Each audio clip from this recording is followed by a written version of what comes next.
네, 안녕하세요. 100% TV입니다. 현재 시간은 10월 7일 밤 12시 17분을 지나가고 있습니다.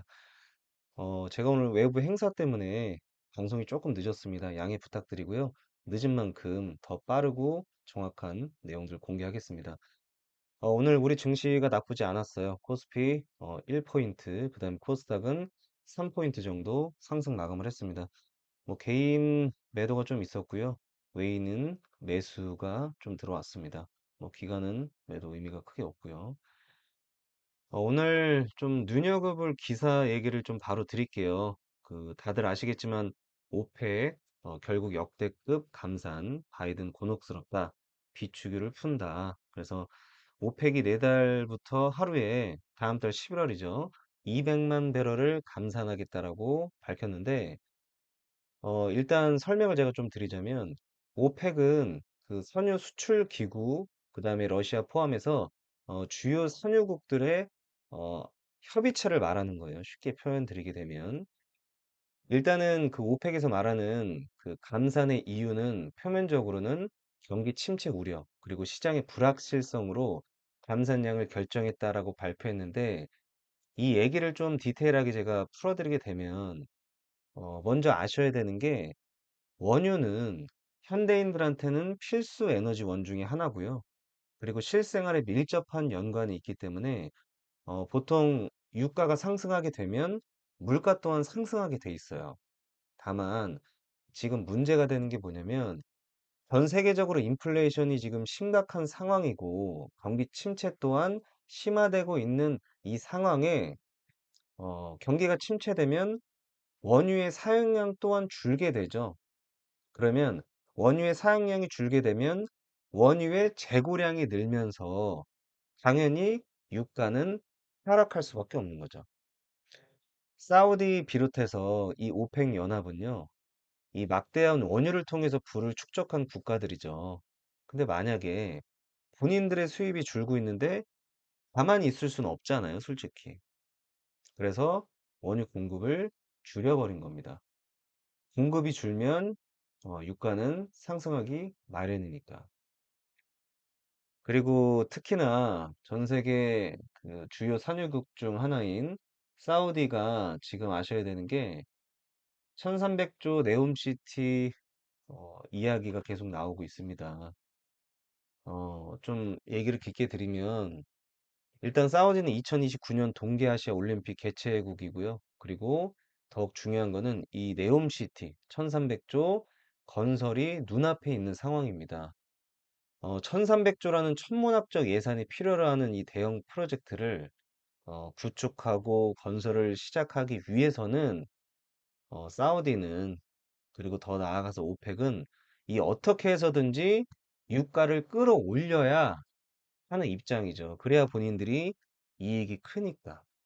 그래서 본인들이 손해볼 수 없으니 오펙은 반드시 감산량을 지속적으로 좀 줄이지 않을까 생각이 들고요. 그리고 이런 상황이 좀 급해지는 건 사실은 그 바이든 미국 대통령입니다.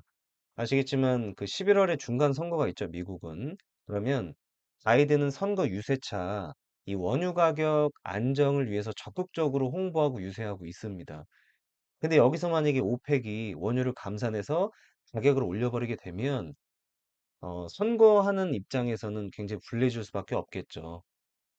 이 해결책으로 11월에 이제 비축해둔 원유를 1000만 배럴을 추가적으로 방출하겠다라고 밝혔는데, 사실 이거는 한정적인 재원이기 때문에 원유 가격을 하락시키는 데는 분명히 한계점이 있을 수밖에 없습니다.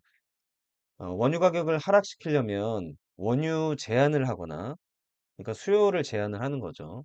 아니면 막대한 양을 공급해서 공급량을 늘리면 되는데, 수요 제한은 이번에 중국에서 이 제로 코로나 정책처럼 그 경기를 아예 멈춰버리는 어, 상황이 벌어질 수 있습니다. 그러면은 경기는 악화되겠죠. 당연히 안 되고, 공급을 늘리는 것도 지금 단기적으로 해결될 수가 없는 상황입니다. 그러다 보니까 굉장히 좀 골치 아픈 상황이죠. 연준에서는 경기 침체 어, 생각은 하지 않고 오로지 이제 금리를 잡아서 물가를 안정시키는 데 혈안이 돼 있는데 오펙에서 원유를 감산하게 되면 에너지 가격이 상승하는 선례를 만들고 물가는 당연히 또 상승을 하게 되고 물가 상승을 잡으려는 연준은 금리 인상을 다시 또 하고 강화하는 계기가 되는 겁니다. 지금 어, 모든 악재가 사실은 금리 인상으로 좀 귀결되는 것 같고요. 현 상황에서는 어쩔 수 없이 이 금리 인상은 좀 진행될 수밖에 없는 것 같고, 최소 연말까지는 진짜 보수적으로 접근하셔야 되고요. 주로 금리 인상 수혜주라든가 혹은 에너지 관련 기업들을 단기적으로 수혜가 좀 이어지지 않을까 좀 보고 있습니다. 저는 좀 중장기적인 그 포지션을 제가 계속 공개하는 게 아니라 좀 단기적인 포지션을 좀 공개하고 있죠. 약간 거의 제가 공개한 종목들을 보시면 알겠지만 거의 대부분 3일? 빠르면 하루 이틀 만에 이제 바로 종목들이 상승하는 게 좀 보이실 겁니다. 그래서 저는 지금 굉장히 단기적인 측면에서 접근하고 있는 거고요. 제가 YTN 종목 이틀 전인가 제가 드렸죠. 보시면 알겠지만 오늘도 상승이 쭉 8% 정도가 나왔습니다. 장중에. 물론 이제 장 초반에 하락 마감을 했죠. 하락 마감을 했는데 그대로 장 막판에 상승을 해버리는 길게 빼고 또 길게 빼버리죠. 근데 YTN은 아직 좀 끝나진 않았고요. 아직은 상승의 흐름 속에 있습니다. 그래서 YTN은 조금 더 지켜보시면 될 것 같고요. EV 첨단 소재는 오늘 상승이 나왔죠. 오늘 좀 지지부진한 흐름을 보이면서 상승이 나왔습니다. 그래서 굉장히 흐름이 좋기 때문에 조금 더 지켜보시면 좋을 것 같습니다. 여전히 힘이 좀 센 모습을 보이고 있죠. 오늘 좀 얘기 드리고 싶은 종목들은 한미글로벌, 그 다음에 SCI 평가 정보, 그리고 조일 알미늄, 해성, TPC입니다. 내를 위한 종목이기도 하고요. 한미글로벌은 굉장히 좀 주력적으로 많이 얘기 들었던 종목이죠. 이렇게 큰 하락이 나왔었는데, 원래는 좀 많이 아쉬웠던 거는 9월 말에 이제 폭락을 맞으면서 가야 될 자리에서 못 간 거죠. 근데 역시나 가야 될 종목은 다시 간다 느낍니다. 지금 그 10월 4일 날 20% 정도의 장대 양봉을 뽑고요. 고가 놀이를 하고 있는데 모습이 굉장히 좋죠. 모습이 보시게 되면 이 전저점을 깨지 않고 지속적으로 힘을 좀 비축하고 있는 모습이죠. 그러니까 이 모습을 보면 저는 어떤 모습이 상상이 되시나요? 이 모습 보면. 당연히 이제 길게 음봉으로 이걸 만약에 상한가라고 쳐볼게요. 상한가 다음날 갭으로 뜨고 하락 마감을 했다. 그럼 당연히 다음날도 하락할 것이다라고 많은 분들이 이제 생각을 하겠죠. 근데 생각과 다르게 오히려 상승을 했어요. 그리고 또 전일보다 상승 마감까지 했죠. 이런 모습들을 보면 저는 이제 뭐 길게 빼면 이제 쌍바닥도 그리고 있죠. 지금 시간에서는 그냥 보합 정도로 마감을 했는데 굉장히 좀 단기적으로 좀 빨리 올라가지 않을까 생각을 하고 있습니다. 오늘 이걸 못 잡아서 좀 아쉽네요. 제가 오늘은 금요일 날이다 보니까 장이 약해서 한미글로벌 말고 좀 주식 쪽 말고 선물 쪽에 집중했고요. YTN은 제가 매도하고 나왔습니다. 한미글로벌은 좀 눈여겨보면 단기간에 좀 빠르게 상승할 것으로 보이고 있고요. 지금 뭐 신고가죠. 신고가입니다. 방해할 물량이 없어요. 그래서 언제든지 슈팅이 나올 수 있는 자리입니다. 내일 좀 다음 주에 기대가 좀 내일 기대가 되고요. SCI 평가 정보는 제가 이틀 정도 계속 드리고 공개하고 있는 종목인데, 마찬가지로 장 초반에 보시면 알겠지만 하락 출발을 했어요. 하락 출발을 했는데 다시금 이제 반등이 나오죠. 그래서 어제 가격을 회복한 모습을 보여주고 있어서 이건 개인들을 좀 털어내는 구간이 아니었나 생각을 하고 있습니다. 개인들의 물량을 좀 터는 구간이었다. 좀 보고 있고요. 내일 좀 모습이 기대가 됩니다. 지금 시간에서는 약 4% 정도 상승 마감을 했죠. 그래서 4,290원이면 굉장히 좋은 가격대에 어, 상승을 했기 때문에 내일의 모습이 상당히 좀 기대가 많이 됩니다. 조일알미늄도 오늘 굉장히 강력한 모습을 보여줬죠. 사실은 조일알미늄도 제가 이틀 정도 계속 공개하고 있던 종목인데 이 상승하는 박스권 안에 있다. 그래서 이제 출발을 시작한다라고 제가 말씀드렸는데 어제만 어제만 해도 굉장히 좀 암울한 모습을 보여줬죠. 보시게 되면 전대 저항대를 뚫지를 못하고 급락을 해버리는 이제 모습을 보여줬는데 아마 어제 개인들 상당히 많이 털렸을 거예요. 근데 오늘 굉장히 멋있게 상승을 하죠. 강력한 상승을 보여주고 있습니다. 또 저항대를 강력하게 뚫었기 때문에 어, 보시게 되면 지금 2달 만에 뚫었죠. 애간장을 좀 태우면서 물량 상당히 많이 모았던 것 같고요. 어, 내일 혹은 다음 주의 모습이 상당히 기대가 됩니다. 그래서 조일알미늄 눈여겨보시면 될 것 같고요. 해성 TPC.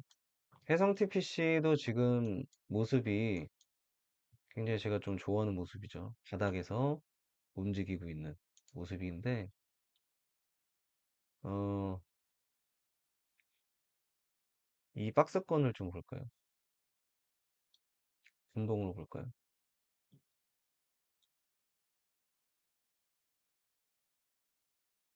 분봉으로 보시게 되면 지금 박스권 그냥 딱 보이시잖아요. 뭐 이런 굉장히 지저분한 움직임이죠. 상당히 지저분합니다. 하단으로 오면 다시 상승시키고 하단 굉장히 좀 지저분한 모습을 보이는데 이 지금 모습이 저는 계속해서 이 모습이 어떻게 느껴지냐면 물량을 모아가는 느낌이죠. 계속 물량을 모아가는 느낌이라 조만간에 좀 좋은 모습을 보이지 않을까 기대하고 있습니다. 해성 TPC도 상당히 좀 좋은 움직임을 보이는 것 같아서 어, 카나리아 바이오 같은 경우는 조금 더 지켜봐야 될 것 같고요. 네, 오늘 조금 더 음봉을 좀 뽑아줬기 때문에 내일 어떤 모습을 보이냐가 중요하겠죠. 내일 만약에 뭐 이렇게 지지하는 모습을 보여주면 굉장히 좋은데 지지를 하지 않는 모습을 못 보여주고 만약에 뭐 급락을 한다. 그럼 이제 하단까지 열려 있으니까 내일이 상당히 중요하고 다음 주도 굉장히 중요할 것 같습니다. EV 첨단 소재도 제가 지속적으로 공개하고 있는데 내일 좀 기대가 돼요. 내일하고 월요일 정도 모습이 좀 기대가 됩니다. 그래서 한 주의 마지막인 내일의 100% 관심 종목은 한미글로벌, 해성 TPC, SCI 평가 정보, 그리고 조일 알미늄입니다. 그래서 여러분들 그 제가 계속 얘기 드리고 있지만 제가 소통방을 운영하고 있죠. 소통방에 오시게 되면은 아침 일찍부터 제가 이제 중요한 기사라든가 아니면 직접적으로 현재 시장에서 움직임 그리고 제가 뭐 장 중간에 계속 얘기 드리잖아요. 조일 알미늄 축하드린다. 아무래도 유튜브로 후천적으로 보시는 것보다는 조금 제가 빠르게 어느 정도 내용들을 공개하기 때문에 많은 도움이 좀 되실 겁니다. 그래서 여러분들 제 유튜브 하단에 보시게 되면 링크가 있어요. 그 링크 입장을 하셔서 저하고 직접적인 소통을 통해서 함께 좀 투자를 즐겁게 이어나가시면 좋을 것 같습니다. 어려운 장 오늘도 너무나 수고 많이 하셨고요. 제가 내일도 힘이 될 수 있는 100%가 되겠습니다. 감사합니다.